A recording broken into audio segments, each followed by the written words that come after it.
So in this era, everyone is a hostage, just like the military management, the prisoners. They are all isolated on the Green Island. So they are all hostage. So we also put this line into the script.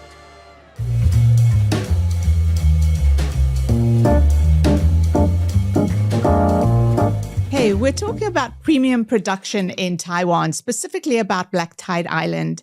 The series was inspired by real doctors who ran a medical facility inside Green Island's prison during the Korean War era. It's set in the early White Terror period, which ran from 1947 to 1987, when communism and democracy were at loggerheads. Against this backdrop, 5 jailed young medical men and intellectuals end up in Green Island Prison, which is a really, really grim place.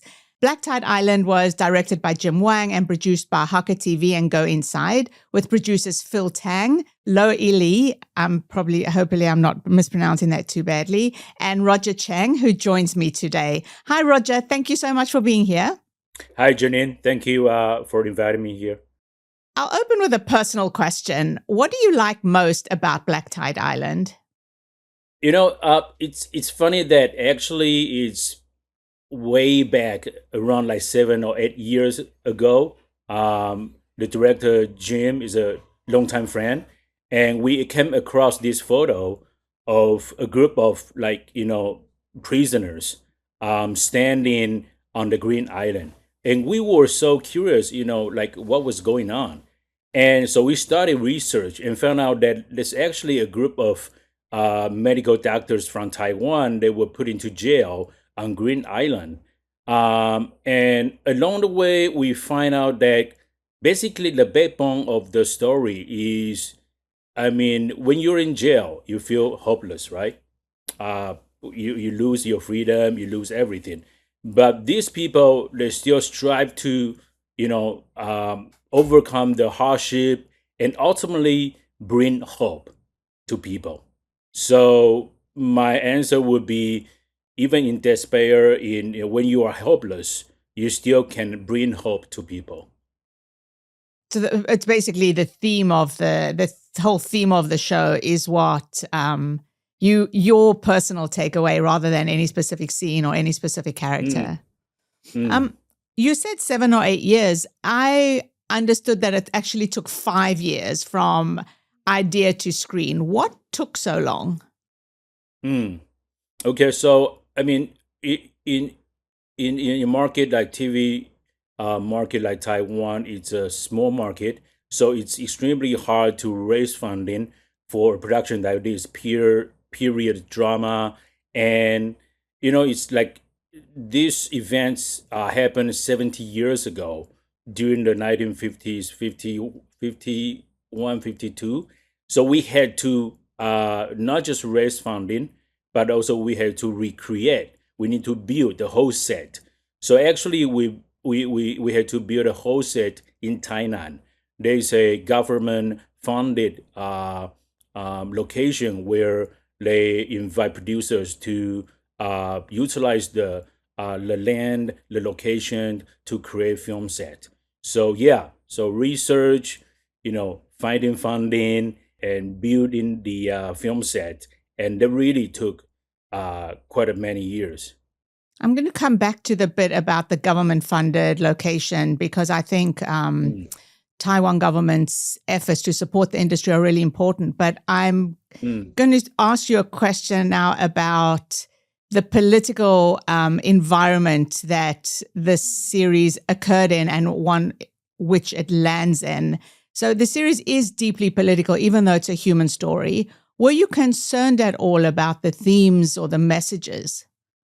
Well, actually, we were not really concerned about the politics because we have, along the way, we read lot of records, documents, and even the crew, we interviewed many descendants of the prisoners, and we found out there's so many emotional and human elements inside the stories. Politics aside. So we wanted to make this series as human as possible.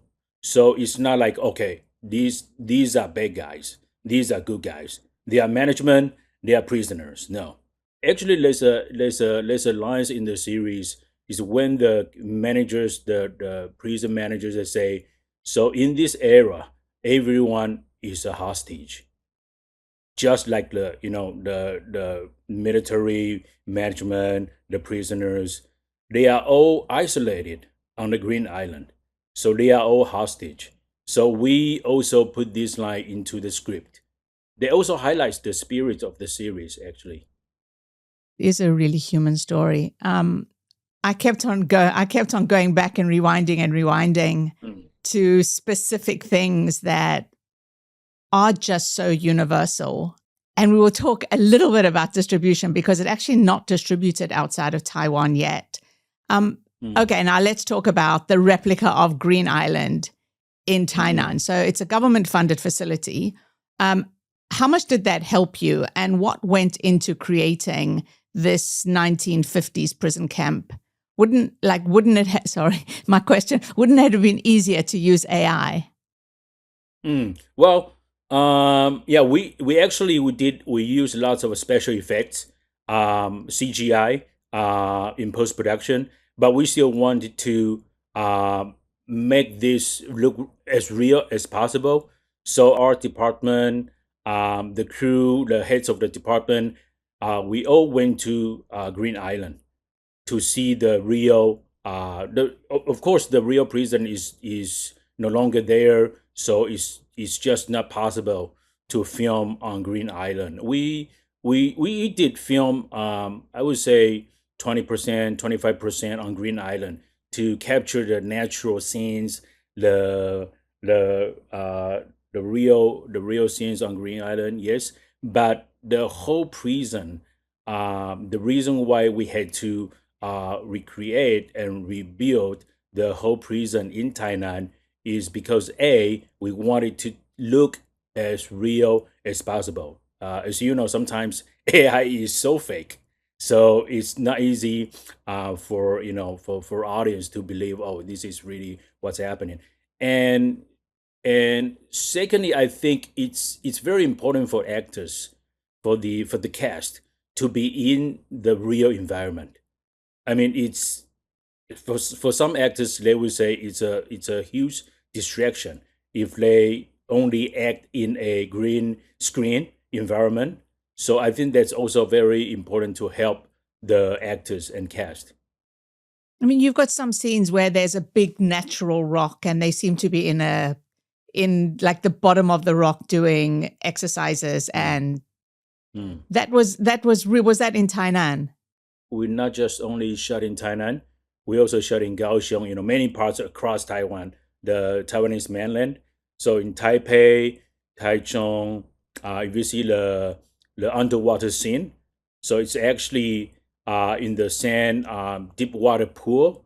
They only used for life of pi. So that's the same pool. Level Pi was shut in there. So across from the north to the south, we shot in the mountain, underwater, in the mountain, in the beach, yeah, across Taiwan. So, talking about going across elements, you previously described the shoot as absolutely exhausting with fire, weather, underwater. Is there a single day or sequence you can identify as like the hardest to get through, the point where you were, I can't do this anymore? I think I have so many scenes to mention. It's not just one scene. So, but I think one of the very interesting parts of the series is the medical training for the actors, because in each episode we have either one major surgery or maybe one minor surgery. So we decided to put the medical and survival as two very important elements across the episodes. So the actors, they have to take so many medical training with real doctors, modern day doctors, trying to figure out how they solve the problem, how they conduct the impossible surgeries 70 years ago with extremely limited resources on outlying small island. So I think this is quite a big of challenge. And of course, when you talk about exhausting, it's all the training, all the focus, and on set we always had our medical consultant on set to make sure that the procedures, the way how they handle the patients, uh, was all correct medically. Talking about the medical, and then there's also a strong musical element. What was involved Mm. in training the actors to play violin in that way and to put on concerts and opera in that way? Because it wasn't only doctors, it was Yeah, also various kinds of Chinese opera singers. yeah. I mean, it was amazing when we doing the research. You found out that these doctors they actually in prison they form a musical band themselves to perform for the military for the management, and they are not just medical doctors. They were super talented. Some of them even they can do a dictionary, like English to Chinese, Chinese to English dictionary. They can write songs. So these are extremely talented people. They were put into jail just for their political thinking, or even they just reading some books. So yeah, like when you talk about the musical elements, there's one very interesting story. We were interview a very well known violinist, who Mr. Hu, and his father was actually one of the prisoners. And he told us that actually his very first violin was handmade by his father and his prison mates. It's this kind of story that really touch our heart, and it really make this kind of political film less political. It becomes very human film. I mean, from the outside, I didn't know anything about this period of Taiwanese history. So I asked a Mm. few Taiwanese friends, and they said, yeah, they learn it in school. But one of the things that I came away with, I haven't watched all the episodes, but I've watched all that was made available to me. But I looked at Taiwan. I didn't know who was the good guys and who was the bad guys. And then now I'm hearing you speaking about it. It becomes very obvious that that was so deliberate, that there are no totally good guys and totally bad guys. Another thing that struck me was the use of multiple languages, which is Mm. Hakka, Taiwanese, Mandarin, Japanese. How did you manage that? Yeah, I mean it's interesting. When because this we co-produce with the Hakka TV, and I mean honestly, without them, this wouldn't be have been possible. So, and also according to the real history documents, there are many Hakka people were put into jail. So people speak in a wide range of different languages: Taiwanese, Hokklo, Mandarin, Hakka, all all over the dialects. You have people from various backgrounds. So again, in addition to the medical training, another big challenge for the actors is the language training. So we had Hakka teachers, we have Taiwanese language teachers on set, especially Hakka consultants on set. So the consultant will record the script, the lines into tapes, into audio files for the actors to practice before filming. And during filming on set, the Hakka language consultant they will be on set available for the directors and for the actors to, if there's anything they are not sure, they are unsure of, so we can do immediate consultant with the Hakka teachers. Are you happy with the result? If somebody from Taiwan watches it and sees this person's talking Hakka, this person's talking Taiwan, is it 100% authentic? Yeah, I think I got lots of quite heartwarming feedback, even from my uh, college friend, high school friends that I haven't got in touch for 20 plus 30 years. And suddenly I got a message from Facebook. and threats, and sending me and say, I saw you in the news. Is that you? We just saw the series. You remember and I was like, who is this guy? Who is this girl? It's like a stranger sending email message to me. I said, oh yeah, I remember you. We were classmates back in high school. And it's and one particular message that really made me touch is like one of my college schoolmates. He mentioned her uncle was actually one of the victims, yeah, during the White Terror. So she really really loved the story, and she also mentioned the reason why she likes the series so much is because the film, the series, is not full of accusations. It's not full of accusation. It's not okay. So you are the bad guys. You are the good guys. It's not. So we don't want it to make this film filled with accusations. We wanted to go back to human elements, to what made these people do these things. Yeah.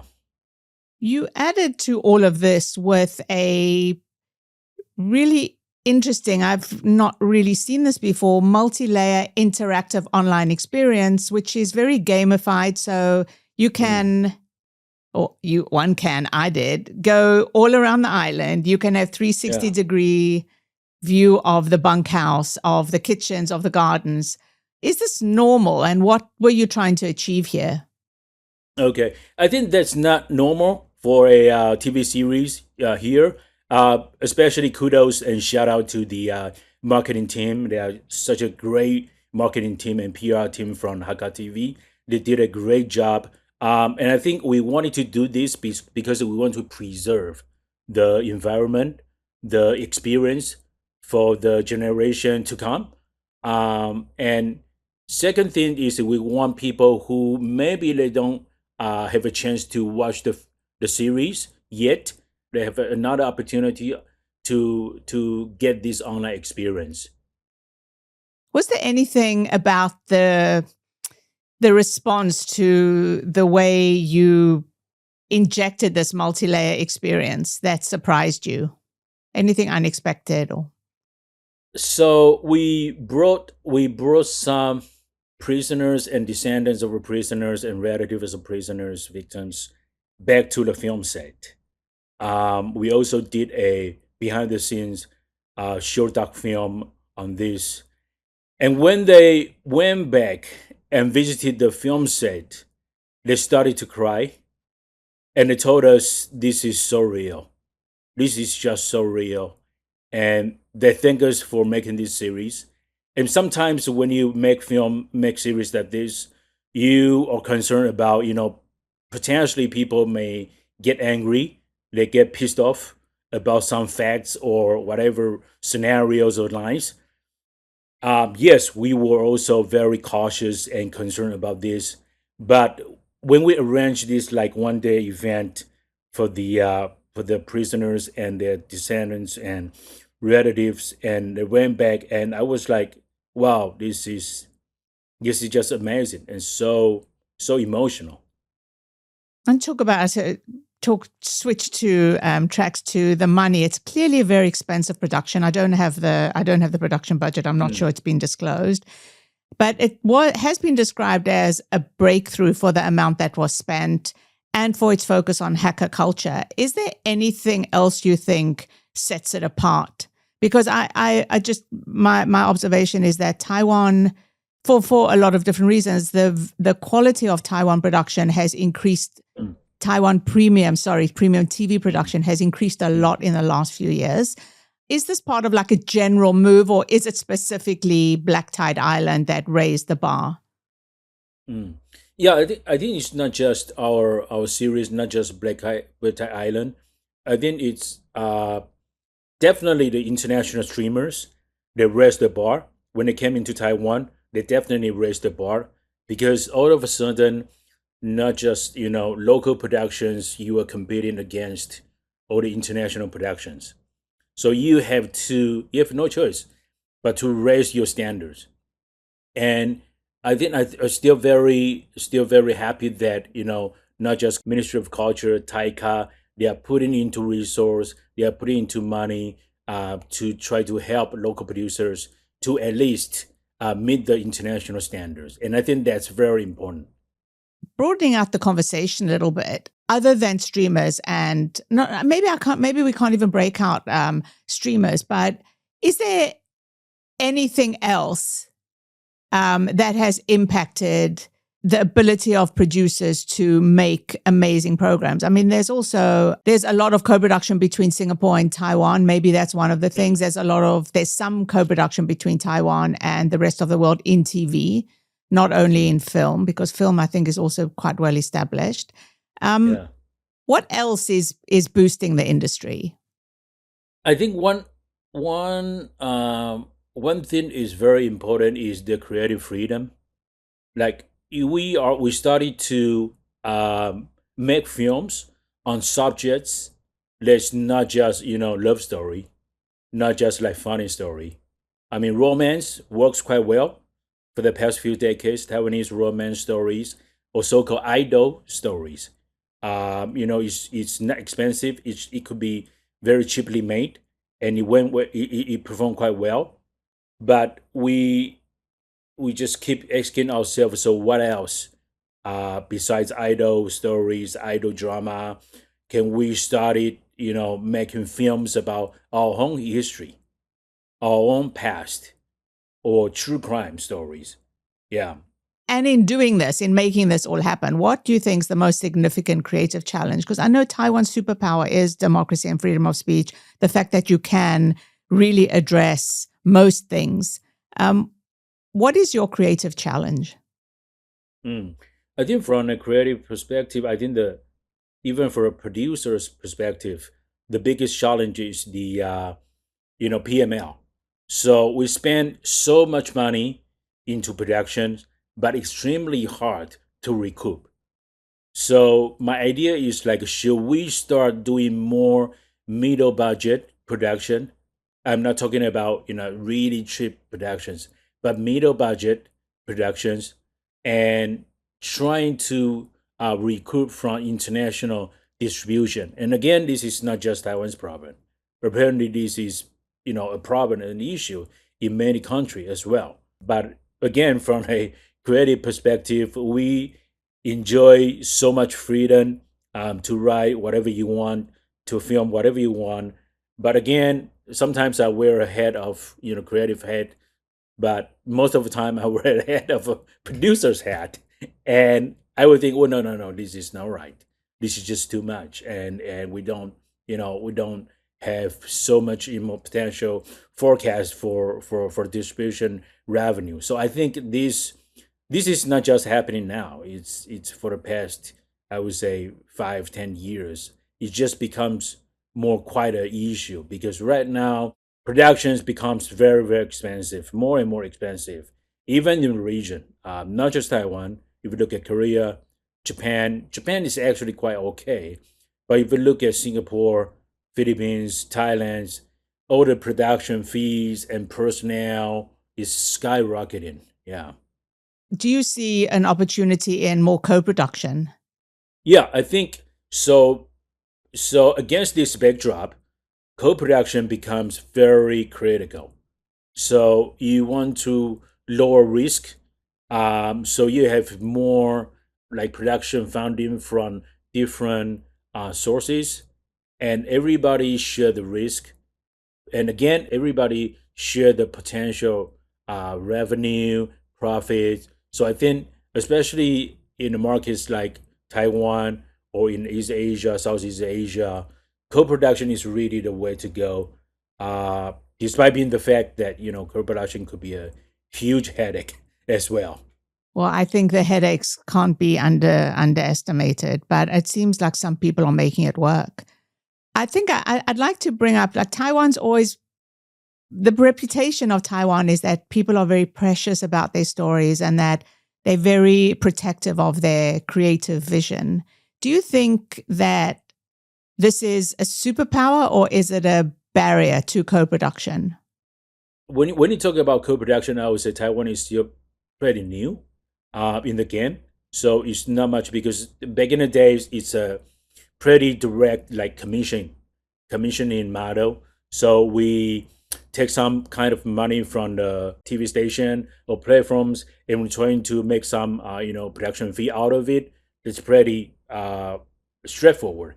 But right now, as a producer, we are also one of the founders, stakeholders.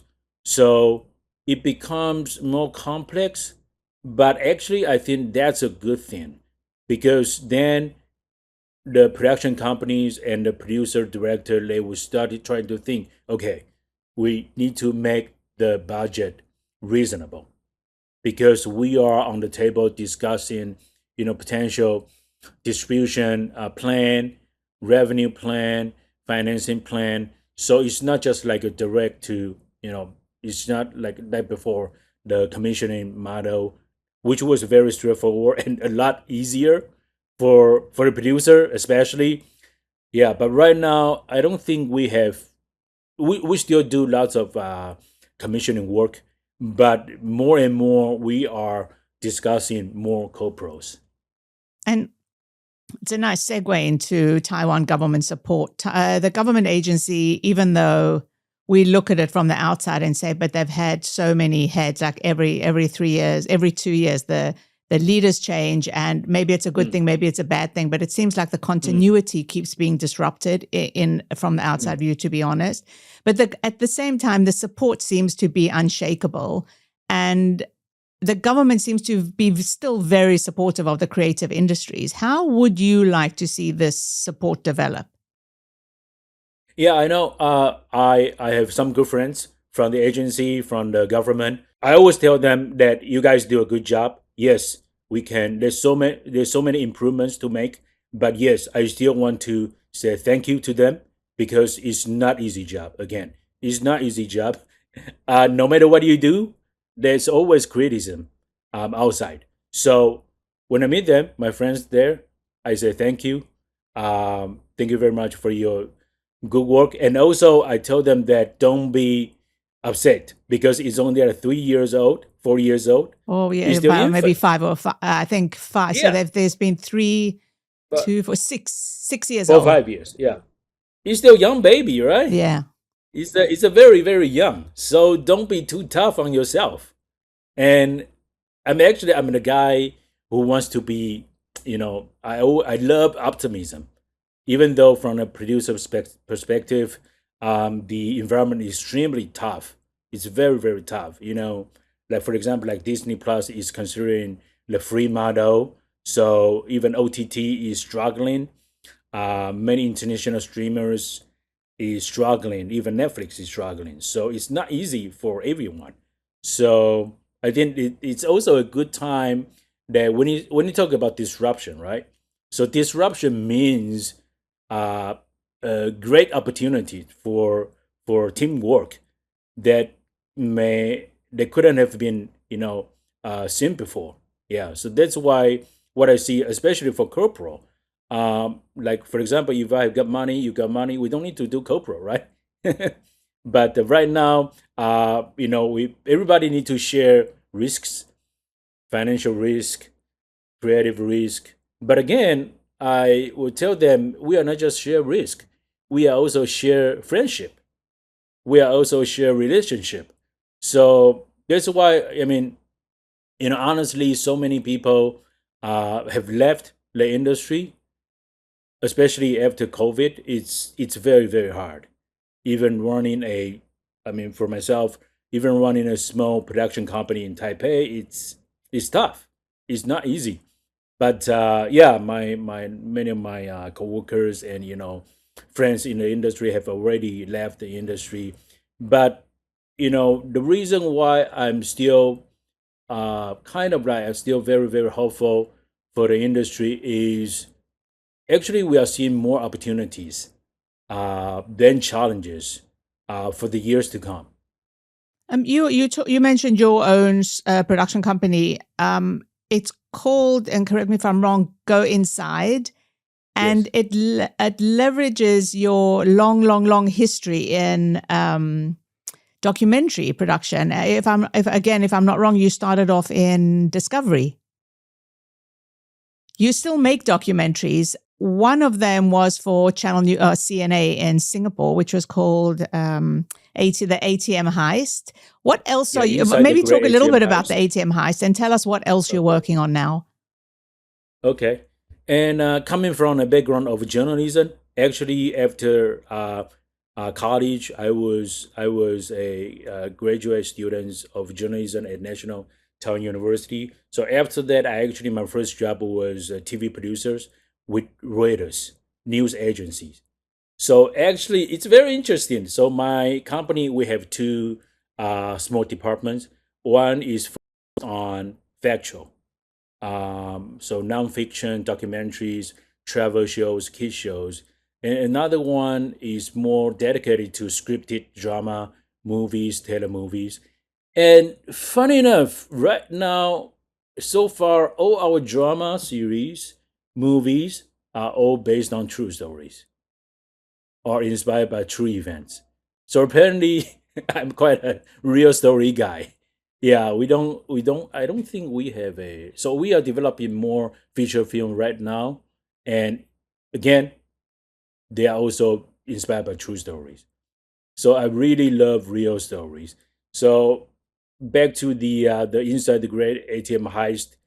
And so we came across this during our weekly meeting, and one of our colleagues mentioned to me that over 10 years ago, there's actually a case where a bunch of hackers, they hack into the London branch of a Taiwanese bank, and they hire a bunch of Eastern European guys to enter Taiwan and just standing in front of ATMs, no PIN, no passwords. So the ATM just spewed out cash automatically. And I was like, what? Is this a real story? It sounds like a sci fiction for me. Really?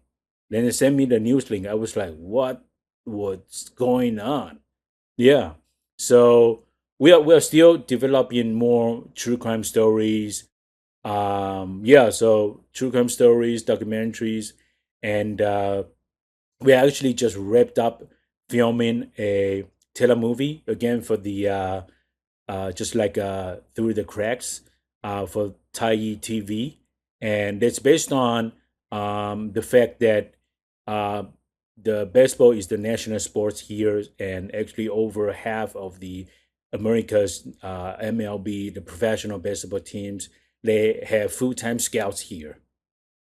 Even our baseball population is quite tiny compared to the US or Japan, but you have more than 15 full time baseball scouts here looking for the next generation baseball talent. So, again, this backdrop is not inspired by a particular event, but it's inspired by this backdrop and background that we just wrapped up a filming for a telemovie, and it's about American baseball scout and the Taiwanese baseball players about their brotherhood.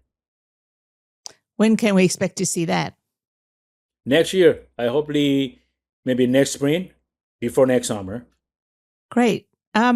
Roger, I will wrap that up now. But before we go, I want to say that there are links to the ATM Heist. It's on YouTube on CNA, if I'm not wrong. I'll put all the links to all of those in the show notes. And I think that's it from ContentAsia On Air today. Thank you so much for joining me today. It's been an absolute pleasure talking to you. Thank you, Janine, for having me. Have a great day. Hopefully, I'll see you soon. If you enjoyed what you've heard, please like and subscribe. It really helps us grow. Comments are always welcome, along with suggestions on who else you would like me to speak to and who you would like to hear from. Thank you very much.